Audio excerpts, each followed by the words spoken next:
Hi everyone, and thanks very much for joining us at the latest Lawshare Q&A, and I'm delighted to be joined by Chantelle Brandwood. Hi Chantelle, thanks for joining me. Chantelle runs a company called Eco Offset, who advise businesses, including ourselves here at JMW, how to run their firm, their practice, in a more sustainable way. Chantelle, do you want to just expand on that for me, please? So yeah, we do all aspects of sustainability and environmental management. A lot of focus at the moment is on carbon, so carbon emissions, carbon footprinting, how practices and firms can reduce that. But we also look at other elements, so sustainability isn't just about carbon, it can feed into your whole CSR strategy, so we look at the social aspects, how we're looking at diversity and inclusion, so there's a whole raft of things that we can help customers with. And yes, we're delighted to be working with you in Lawshare as well. Brilliant. Well, I think it's globally acknowledged that there's, we're in the midst of a climate crisis. I mean, temperatures just this week, in fact, peaking at well over 30 degrees, even here in the northwest. And we probably like to think, and I'm no different on a personal level, we do our bit. But what can businesses do, specifically law firms, to reduce their carbon output? So yes, we are in a climate crisis, and as you're right, today it's nearly going to be 28 degrees. We've just had the first national emergency potentially declared next week for really high temperatures, so it's becoming really apparent that everybody needs to do their bit, but especially businesses.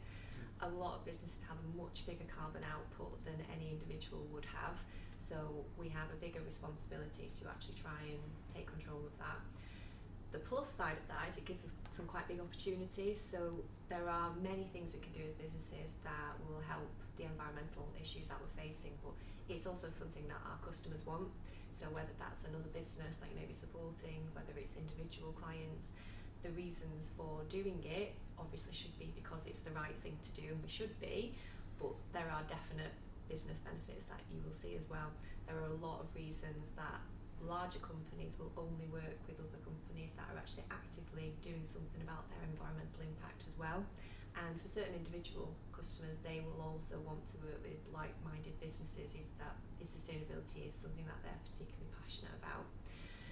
Law firms traditionally use a lot of paper. We know that it's a very, very paper-heavy industry, and we're seeing an increasing move away to digital communications. So other businesses will want you to communicate with them by email, by documents being sent over through cloud methods, and individuals as well. We don't want reams of paper being sent through people's doors anymore. So one of the biggest things you can do is look at your paper consumption and how you're actually communicating with your clients. And it's quite nice to do a bit of research, so you can ask your clients how they want to be communicated to, because you will always get somebody that prefers paper. Maybe it's for medical reasons or because they just like paper, and that's okay, but we can make changes. And if they are definite that people still want paper, is it sustainably sourced? Is it recycled? Can they then recycle it easy at home or at their office? So there's lots of things we can do, small changes that we can make that will have quite a big impact. Great. And you touched upon there, it's obviously not only the sort of the moral obligations in terms of adopting these behaviours, but are there sort of legislative things that are coming in and that businesses and particularly law firms need to be aware of and consider? There are, yes, and I think there's going to be more as we go. So in 2019, for the first time, companies over a certain size have to legally report on their carbon emissions. So it's called SECR reporting, which is streamlined energy and carbon reporting. Now this is aimed at larger businesses, so if you have over 250 members of staff, if you're, just going to check it, if your turnover is over £36 million a year, or if your balance sheet is over 18 million, if you meet any two of those three parameters, you will legally have to comply with the SECR reporting directive. Now what that means is every year, as part of your annual reports, you will have to include a statement on your carbon emissions, and you will also have to include a statement of what you're doing to try and reduce that as well. So it's no longer enough to just say, this is our carbon footprint. People actively want to see what you're doing to tackle it and what impact you're going to make and how you're going to have a positive change. So big firms that are targeted at the moment, but that is every year, and previously it was only every 5 years, and for much bigger companies. So we're seeing that change already. So we can realistically expect that in 5 years' time, that's going to move much down, bigger catchment for smaller firms, and that annual reporting cycle will probably continue. So yes, there are some legal requirements, but for those smaller firms that don't have to legally report on it, there's definitely a moral obligation where we should be doing, and let's not forget the business benefits as well, because your client's business or individual want to see it too. So it definitely makes sense to try and get ahead of the curve, get these things in place now, because if you wait until it's a legal requirement, everybody's doing it, you've lost that edge where you can be seen. To do it, definitely. Okay. And as we were discussing earlier, Lawshare's a broad church. We're lucky to work with a number of different sized organisations, and I guess if you put those good practices in place, you're going to be well equipped for when it becomes an absolute necessity. From a sort of marketing perspective, have you seen sort of a shift in the way that people adopt these practices, but then sort of make a noise about what they're doing within this space and how that's received within their sort of customer base? Yeah, it used to be anything about the environment or CSR was hidden away in company policies on websites, whereas that now is really at the forefront. If you go on, I would say 80% of websites, whatever industry it's in, there will be some nod to what they're doing about whether it's their carbon footprint or their social policies. So it's really becoming, there's a spotlight on it now. People want to know what you're doing.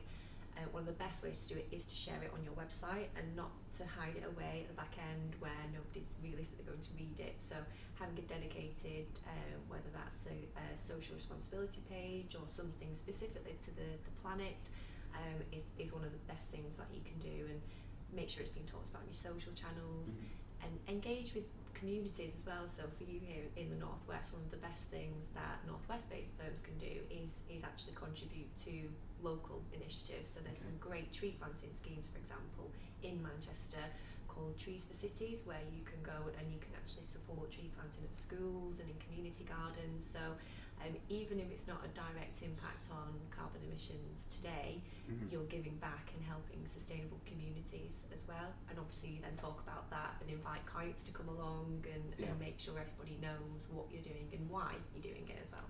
And then from a work perspective, have you seen any kind of examples of a firm missing out potentially on a piece of work because their policies have been scrutinised by a potential client? Have you seen that sort of at play?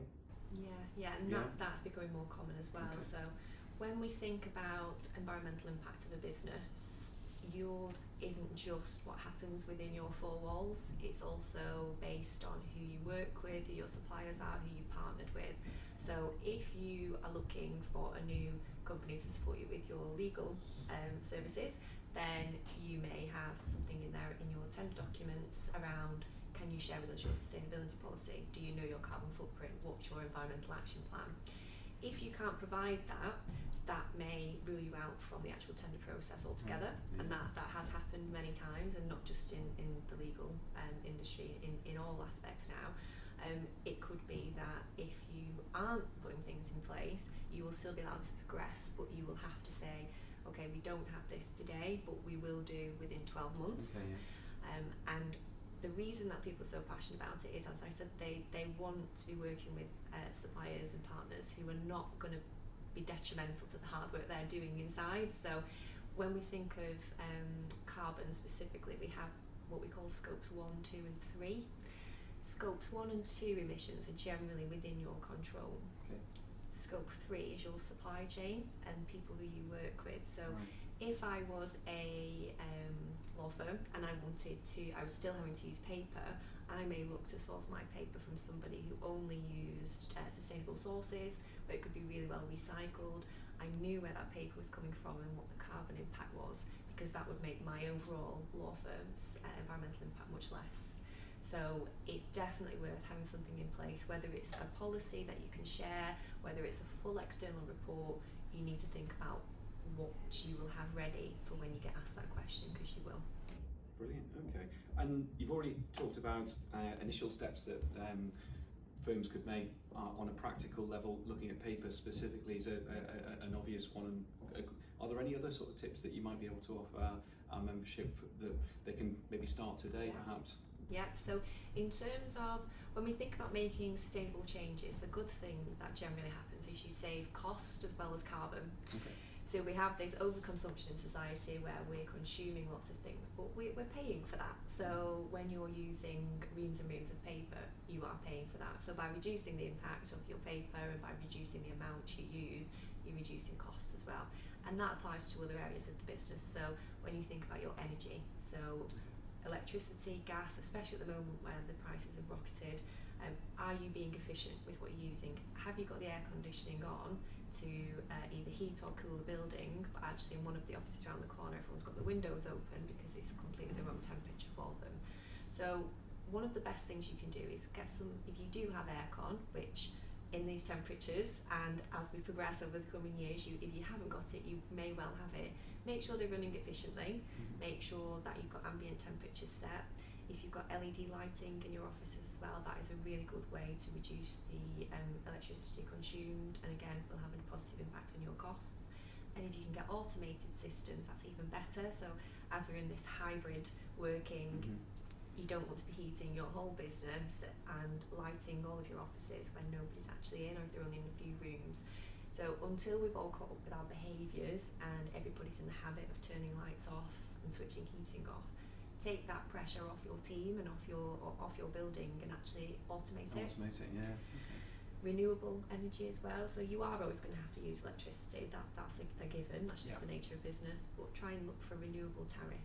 And I appreciate that's not that easy at the moment with prices, but actually long term it will save you when things settle back down. And if you've got the facility, if you own your building, could you put solar panels on the roof? Could you potentially put an air source heat pump in instead of having to pay for electricity and oil? So there's lots of small things we can do.